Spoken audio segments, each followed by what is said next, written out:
Hello, Ike families, and welcome to choir. My name is Mrs. Aldrich, and I am the music director here at Ike. And I just want to say hello to all of our returning choir members, and then welcome to those of you who are joining us for the first time.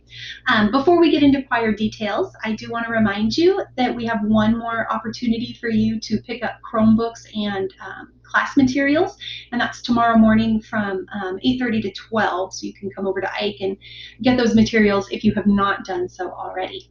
All right, so what is choir and distance learning? It is definitely going to be a different experience than last year, right? This year we're going to focus a lot on individual vocal techniques, so learning to use our voices and to really stretch and refine that muscle. We're going to learn to write our own music, so we're going to do some composing, and then I'm hopeful that we're going to be able to do a virtual ensemble where you each record at home, submit the files to me, and I can put them together for one big virtual song. That won't be happening until later on in the trimester, though. I know you're probably wondering, so are there going to be concerts or festivals? Is there a spring trip? Short answer is I don't know. All of those big events usually happen in the spring, and we're still just a little bit too far out to be able to know what that's going to look like when we get there. So I'll keep you updated, but there is potential for some events in the spring. All right, so the supplies for choir are pretty easy. You need your voice, which you've already got, and that's about it. But you are also going to want to have a quiet place to sing.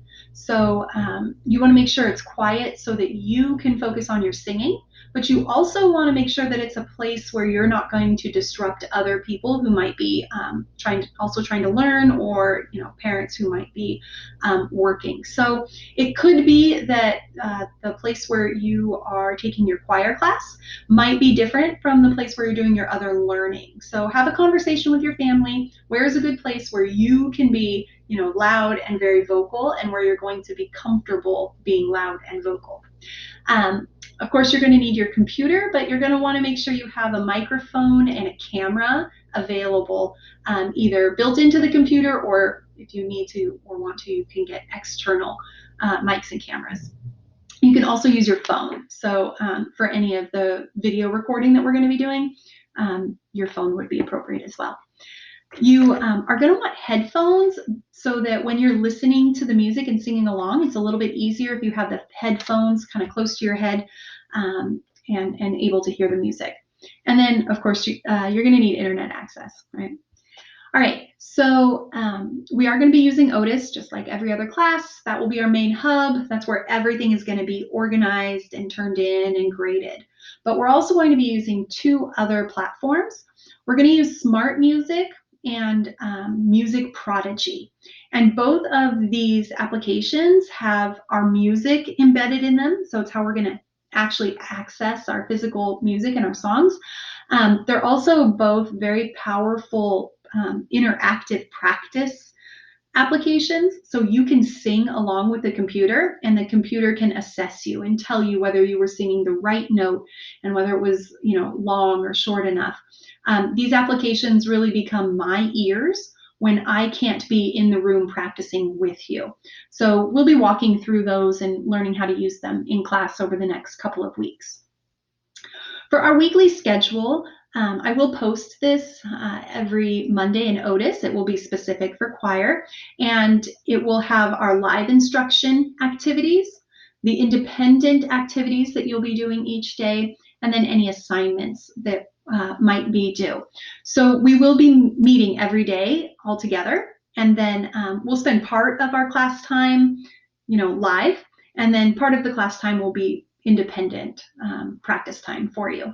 And this lesson schedule, it's not a substitute for actually coming to our live lessons. So I don't want you looking at this lesson plan and just practicing the songs listed there on like a Monday night and then not showing up for class, right? You still have to come to class every day, even if you already know what we're working on or have already practiced it. We will be meeting via Zoom.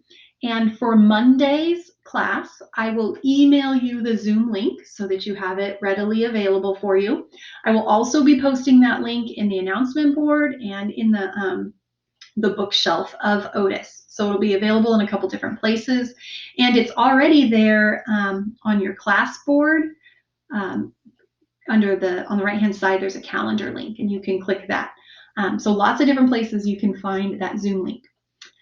For grading, we will be using the formative and the summative assessment model. So formative will be all of those check-ins that you do while we're learning a song. So I might have you make a recording and send it to me, halfway through, so I can see how you're doing and make some suggestions. And summative will be the final product. So once we've gone through and learned an entire song, you'll send me that video, and that is the grade that will be counted in your final grade for the class. So all those formative assessments along the way, you will get a rubric score for them, but those scores don't count towards your overall grade. We'll be using that same 8-point IB rubric that we used last year and that all of the classes on IKE use. And you'll have two different types of assessments for me. So there will be some that are performance-based, where you're singing and actually performing for me. And then there will be some that are written, where we're doing some reflection work.